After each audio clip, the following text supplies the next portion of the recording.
Hello everyone, this is Grandmaster Damian Lemos here for iChess.net. Welcome to this new deep dive where we are going to talk about 1.b3, also known as the Larsen Opening for white. And let me tell you that this is, in my opinion, one of the most flexible openings for white. And of course we want to do a queenside fianchetto, and we can get all sorts of positions after this. It also depends on how black plays, but what I really like, as I said, what I really like about this system is its flexibility. And we also need to mention that this move, this system, b3, is played a lot by top grandmasters, especially in blitz and rapid games. I think the reason for that is that after b3 there's not much theory we need to remember. Instead, we need to focus on the plans, and that is the kind of opening I'm looking for, especially nowadays when everybody is very well prepared and it's better to play head to head. That's what I like. So after b3, as you can probably imagine, black can play all sorts of moves, setups, systems, and unlike my other deep dives, we are not going to study line by line. Instead, we're going to see plans, games, ideas, and hopefully that's going to help us understand of white's possibilities. So, one more thing I should add. Some players, they prefer playing knight f3 first, and then, regardless of what black plays, then white plays b3. Let us say here, knight f6, and now b3. And the difference between this move order and playing b3 on move 1 is that basically, after knight f3, we stop black from playing e5. Of course, here we just take, and we're up a pawn. So that is the main difference. With that said, I really like playing b3 because even if black plays e5, taking and grabbing some space in the center, we can still, as white, we can play bishop b2, as we'll study throughout these chapters. We've got great ideas as white. We don't have to forget we're playing white, and we've got that first move advantage, so we can still fight for the opening edge by playing bishop b2. And actually, I think this is a pretty good start point for our analysis. After b3, we'll start off by analyzing e5, and of course, throughout these chapters in this deep dive, we'll see other possibilities. But I think e5 is the best move to start with. So after e5, of course we'll play bishop b2, attacking the pawn on e5, and here black already has to make a decision regarding the pawn on e5, and usually d6 or knight c6 are the moves to be expected. Anything else, you cannot even think about other moves. Queen e7, that's probably very bad. We can just play a move like e4, knight to c3. We've got loads of ideas as white, and black is already playing unusual moves in the opening. Bishop d6, I wouldn't consider this move. Then the pawn on d7 is actually is not helping black's development, and we can just play knight f3. And this is something that happens a lot in the Larsen. White is extremely flexible, and we can always switch to standard openings. We can play e4, d4. All of a sudden we can punish black for his careless play in the opening. As we'll see later on in this course, even moves like knight a3 and knight c4 are possible, especially when black has a bishop on d6. So knight c6 is definitely the main move, but some players as black, they just want to play it easy in the opening. They just play d6, get their pieces out, and then focus on the middle game. So d6 is the easiest way for black to protect the pawn. And here, as white, we've got some decisions to make. How are we going to place our pieces? So the answer to that question is it depends. What I like is mixing this Larsen opening with some concepts of the English. And we can do so by playing something like c4. I really like this. Black already plays the pawn on d6, so he's not likely to play d5, and even if he did, that pawn is hanging. But basically after c4, we know we're going to play in an English style, and by that I mean doing a double fianchetto, possibly e3, knight e2 and knight c3, and then we get the English I was talking about. And black, on the other hand, is likely to play in a King's Indian setup. g6, bishop g7, knight f6, castle's kingside. But okay, perhaps this is not what our opponent was hoping to play against b3. We know we can play the English, and we're probably comfortable with it, but our opponent, after this 6, he might not be comfortable playing a King's Indian. He might not even be a King's Indian player. So, in a way, if we play like this, we can trick our opponent into playing something he doesn't like. And you know, that happens a lot when we play b3. Usually, it is fair to say b3 is not the most popular option for white. So if white plays b3,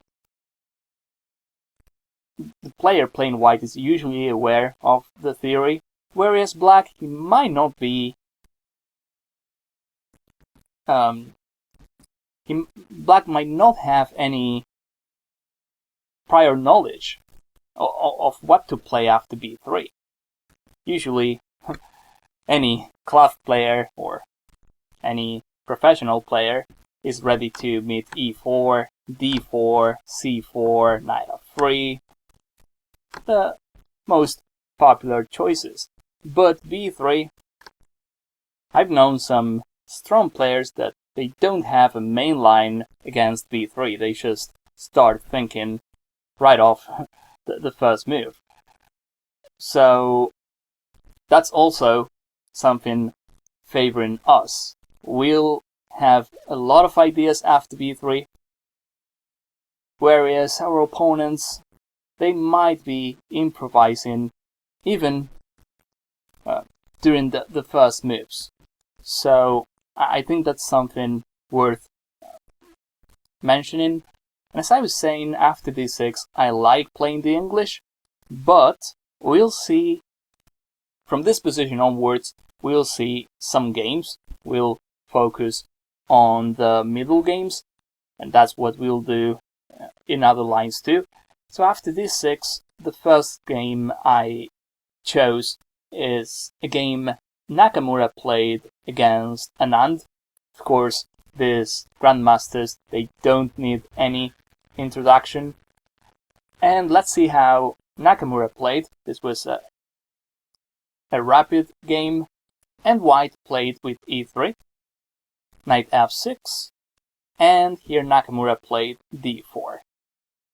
This is not an English setup, but I also like this idea. occupying the center as soon as we can. And the good thing about this is that black usually takes. If he plays something like this, then we can start playing in a King's Indian fashion, and by that I mean black is likely to get the King's Indian setup, and as white we are going to get, well, that position white usually gets in the King's Indian. We can play with knight f3, bishop g7, here we can play knight c3 and bishop e2. It is, again, an interesting position.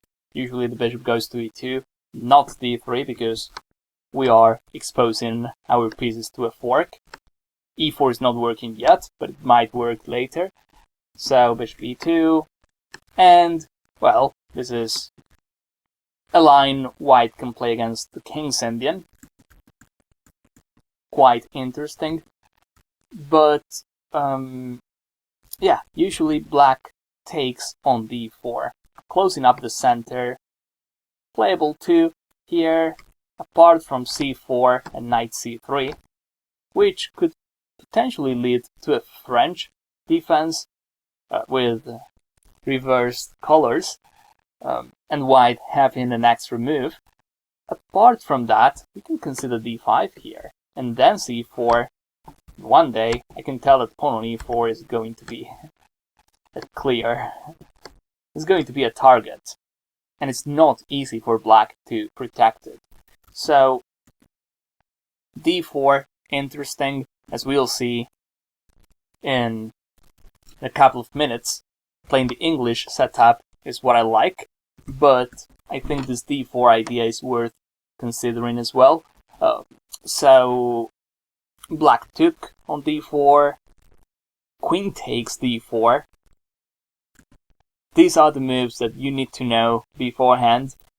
Taking with the queen, it's okay in this position, but it's not easy to play. It is easier said than done, because then after queen takes d4, black can simply get piece out, attacking our queen. So here we get to see white's idea. We go back to d2. We're not going back to d1, because then black is ahead in terms of development. So we play queen d2 instead. Black played bishop e7, knight c3. Maybe, I think I should mention this. Since it was a rapid game, black probably didn't spend time thinking about knight e4. This could be an option for black. I mean, if I play queen d3, then black can just go back to f6 or even knight c5. We could potentially have a draw here by repetition, but I think knight e4 was a good option. It is true that black is wasting moves, playing the same piece twice in the opening, but so is white. White is moving the queen too much, so probably knight e4 was worth considering. Thanks to what black played in the game, we get to see white's idea in this system. As I always say, do not just pay attention to this move order, just take a look at the idea, because you might have the chance to play this idea against other move orders as well. So here white plays knight c3, successfully stopping knight e4. Black castles, and so does white. But the difference is we castle queenside. As you can tell now, with kings on opposite sides, we are ready to fire a pawn storm on the king side. So all of a sudden, out of a b3 opening, we get this position with plenty of play, with a potential kingside attack, and I'm sure Nakamura had a lot of ideas in this position, and he had more experience in these lines, and that in a rapid game is a huge advantage. I mean, we are talking about Anand playing black, so he probably had a lot of ideas as well, prior to this game. But if we think about other players, even other grandmasters, they might not be familiar with these positions. So again, knowing the ideas makes that position easier to play. And here we see one of them playing a quick b4, taking with the queen, going back to b2, playing knight c3, and then we get this position with opposite kings. So let's see how this played out in this game.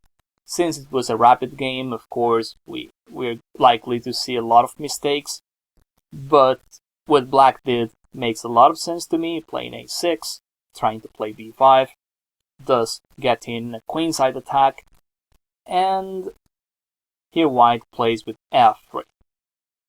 This also resembles a Sicilian. We know in Sicilian white places a pawn on f3 and then starts the kingside attack. In order for this to be a Sicilian pawn structure, white probably has to place the pawn on e4, but still, it's similar. It's not the same, and I don't think we need to place a pawn on e4 now. Actually, that diagonal is going to help us, so we don't really need to play e4. In fact, after f3, this is our plan. So black played b5. Of course, white also starts attacking on the king side, b4. The knight goes back to 2.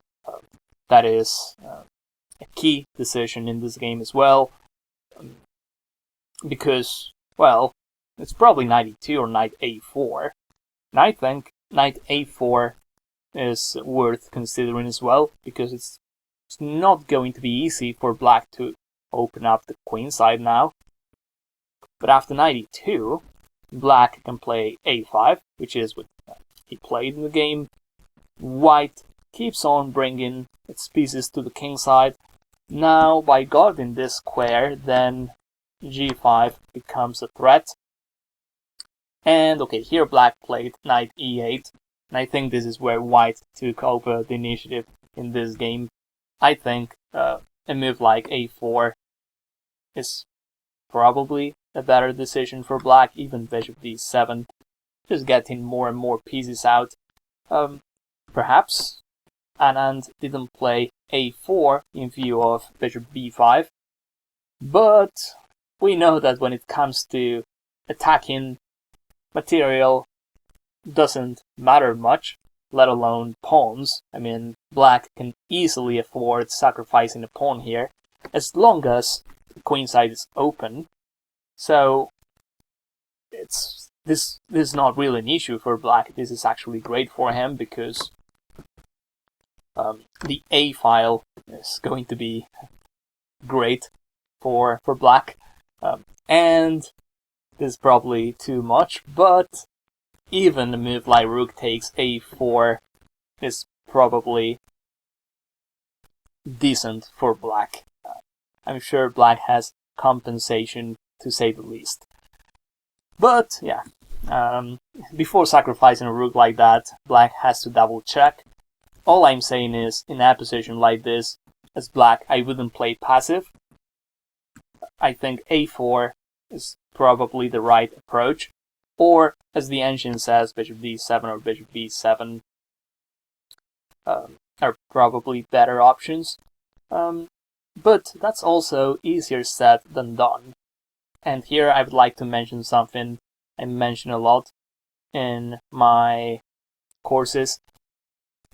The engine might say this is good for black, but that's one thing, and the other thing is the practice point of view. For black, it's not that easy to play this position. Let us say this is the best move. Well, for us humans, it's not that easy to allow a move like this, or g5. I mean, as black, if we face this position from black's point of view, especially if we don't know this position, it's scary to play this. We can tell white's kingside attack is dangerous to say the least. So when we face this in a real game, it's not easy for black to find the best moves. So I understand if Anand, a former world champion, played knight e8. If Anand, one of the strongest players in history, didn't react properly here, imagine what our opponents can do in our games. With that said, knight e8 is not a blunder by black. I just think it's passive. And here Nakamura found a great way of improving his pieces even further by playing queen d5. Awesome move. Now that knight is hanging, so is the rook on a8, and bishop b5 is coming next. Bishop b7, bishop b5, and now there are some issues with knight c6. Believe it or not, that knight has no squares to go to. Bishop b7 is hanging, and queen d7 was probably black's only move to protect the knight on c6. But okay, the problem is black is way too passive. It's going to be close to impossible for him to get rid of the pin. Well, both pins to be precise. And we can just keep on firing by playing knight f5. It feels like black is already lost here. We got e7, g7 under the radar. Potentially some sacrifices on c6 as well. For instance, if h6, knight takes e7 wins a piece. But I think I would do it the other way around by playing this great combination, and then we take on e7, and then we take the queen. I'm sure Anand saw all of this after bishop b5 and decided to play something like this, which basically sacrifices the bishop on b7, takes rook b8, queen d5, and knight f6. Black is still down a piece, but now if we move the queen away, then he takes the bishop, and as you can see, we cannot play queen c6, nor queen c4, nor queen d3 because of that knight on e5. So what Nakamura did here is a good way of trading pieces off, and this also keeps some material advantage for white. We get 2 minor pieces for the rook, and on top of that we still got a lot of squares. All we need to do is get the rest of our pieces out, and white is definitely winning this endgame. So you can see the rest of this game on the PGN files. But yeah, maybe knight e8. I said before it's not a blunder, but I think now, to be more precise, at this level it is definitely a blunder. I think black was unlucky that after bishop b5 there are no ways to unpin, even after queen d7. So yeah, this shows how tricky this line can be. Knight e8 is not good. Well, h6 is even worse in my opinion, because after h4 we'll open up the h file, and then we'll play queen h2, and we'll have some checkmates. So yes, black has to find other ways to play this position, probably sacrificing a pawn on the queen side, possibly moving this bishop to avoid all those pins we just saw. But again, this game between two top players shows how difficult this line can be. So I think this is a good moment to finish this chapter. This game, I think it's also good for this intro. Of course, during the next chapters we'll focus on other lines as well, as I mentioned, the English setup for white, and much more. So that's going to be it for this chapter. I hope you found this useful. I hope you could learn something. And of course, I want to see you guys in my next videos. Thank you. Hello and welcome to another chapter of the b3 system, also known as the Larsen Opening, and now we'll take a look at the English setup we were mentioning on the previous chapter. So after b3, e5, bishop b2, d6. Here we can just play c4 as white, or we can play as white played in this game e3 first. What I like about this move is that we can consider playing both d4 and c4 depending on what black plays. By the way, the game you'll find on the PGN files is Karyakin against Wang Hao, and this was played in the World Blitz Championship. So after e3, black plays with knight c6, and here white plays c4, knight f6, knight c3, and as you can see here, even if black plays with d5, attempting to play a Sicilian with reversed colors, the problem for black is he's behind, he's down a tempo, and probably two, because he played d6 and d5 in 2 steps, and usually this is great for white. Actually, not knight takes d5, that was a mouse slip. I think taking with the pawn is better, and after knight takes d5, we can just keep on getting our pieces out, knight f3, even bishop c4, and basically we are playing a Poulsen Sicilian with an extra move for white. Later on we'll get a position like this, but basically playing d5 does not make any sense for black here. Also, before I forget, again we get that mouse slip, we take with the pawn, we don't take with the knight. There's no need to trade that much. After knight takes d5, another move we can consider is bishop to b5. Knight f3, bishop b5. We are definitely ahead in development. So, alright, knight c3. Let's see how this game was. Black played g6. And here we get the double fianchetto in the English. And this is, as I was saying, the setup I like playing as white. And we know how good the English is against the King's Indian setup black is playing. Now, after knight e2, we keep this diagonal open, we keep an eye on the d5 square, and we've got 2 main plans as white. We can try playing d4, gaining more space in the center, or we can try a3 b4, or knight d5 plus b4. There are several ways of trying to play b4 and b5, but in other words, we try attacking on the queen side.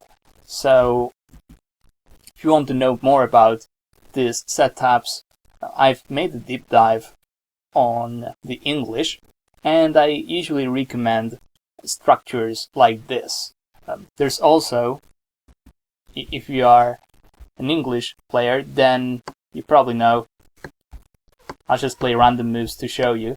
This is the Budbinic setup, where white plays e4, d3 and knight e2. But the problem is here, we already got the bishop on b2, so the Budbinic setup is not as effective. It would be much better if we had the bishop on e3 here, and the pawn on h3. Or just, the bishop on c1, and then you try knight e2, followed by f4, getting more and more space on the king side. But in this specific English, I would play with e3 and knight e2, which looks pretty good as well. By leaving the pawn on e3, we keep this diagonal open, and we can try d4 or maybe d3. We'll see most of these structures in the games we're about to see. So Following the game Karyakin Wang Hao, let's see how that game was. G6, G3, Bishop G7, Bishop G2, castles, Knight E2. And here, for instance, Black tries Knight to E7.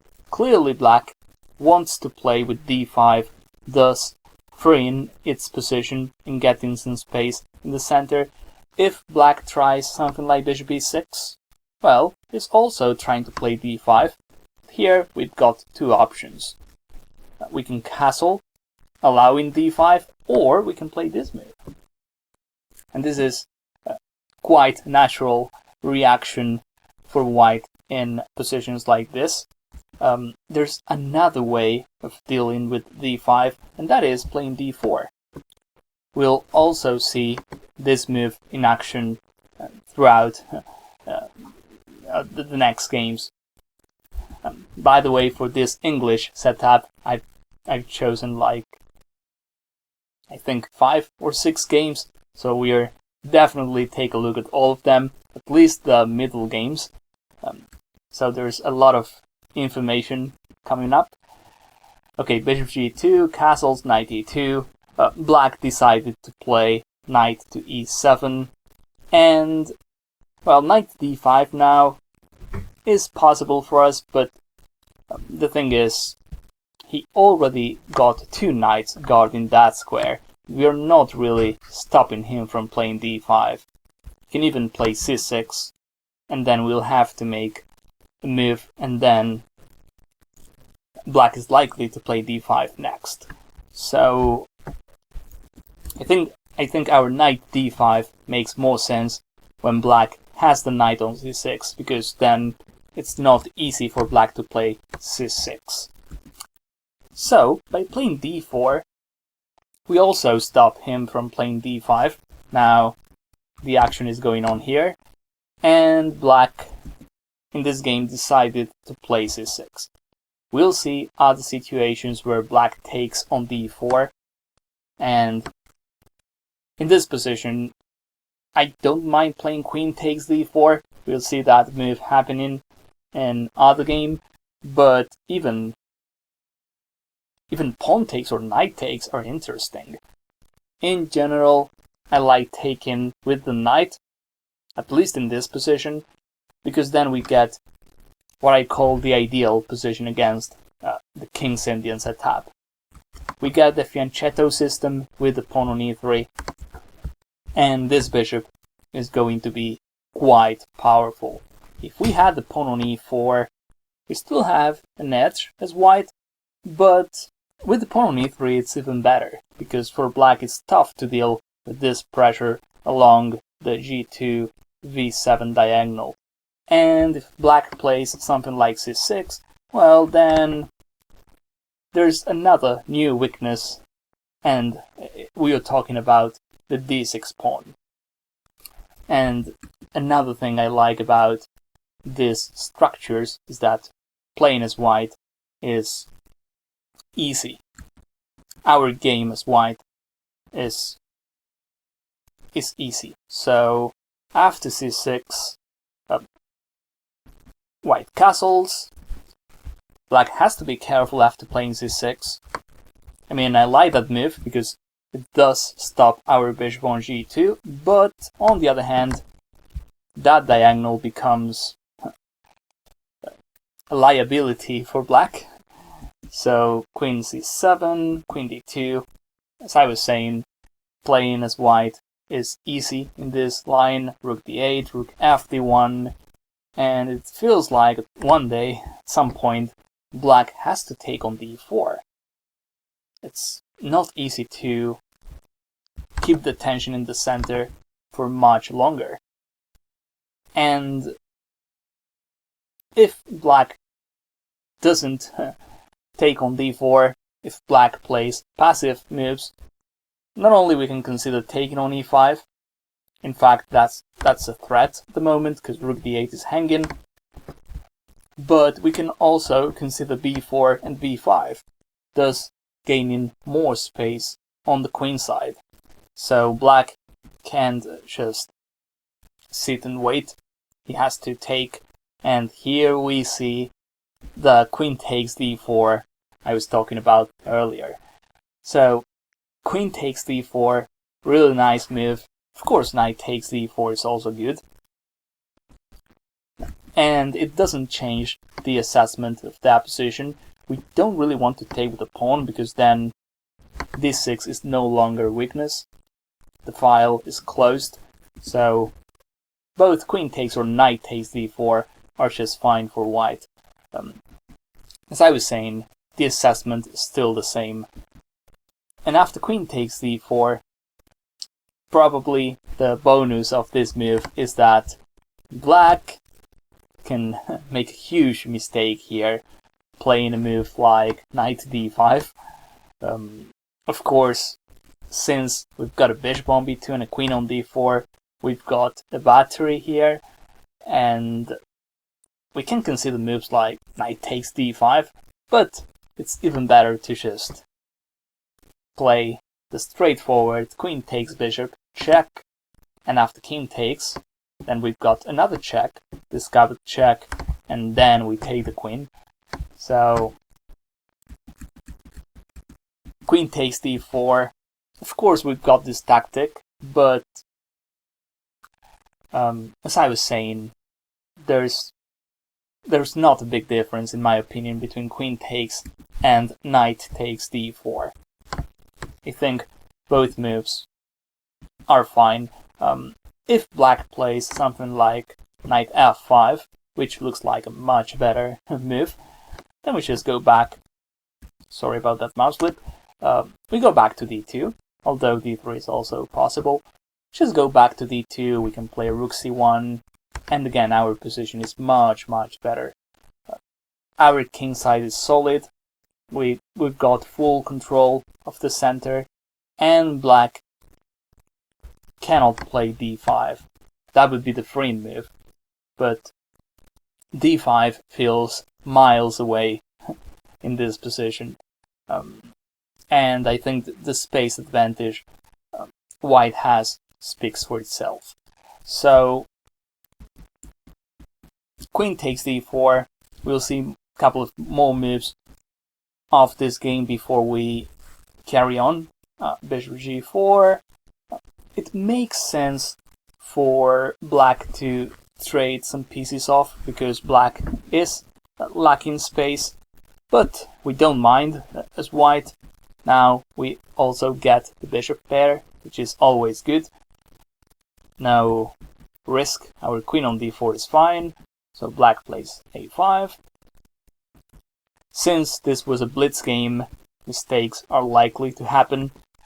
We're not going to focus on the whole game, I just want to see the middle game. We see white makes nice moves, especially when you're playing blitz. It's good to be practical, get your pieces out, finish your development. a4, now queen 2. Well, getting out of that diagonal makes a lot of sense to me. Takes. I don't think we've got any weaknesses on the queen side, and as I said before, the bishop pair gives us the advantage. And okay, here black played knight e8. What happens with rook a2? Oh, never mind, we can just play a move like knight c3, and that is the worst case scenario. Even rook c2, we've got several ways of dealing with this rook a2. I like knight c3 because then black has to move the rook back. In this game, black plays knight to e8. We can see black is doomed to a passive defense. Takes, knight c3.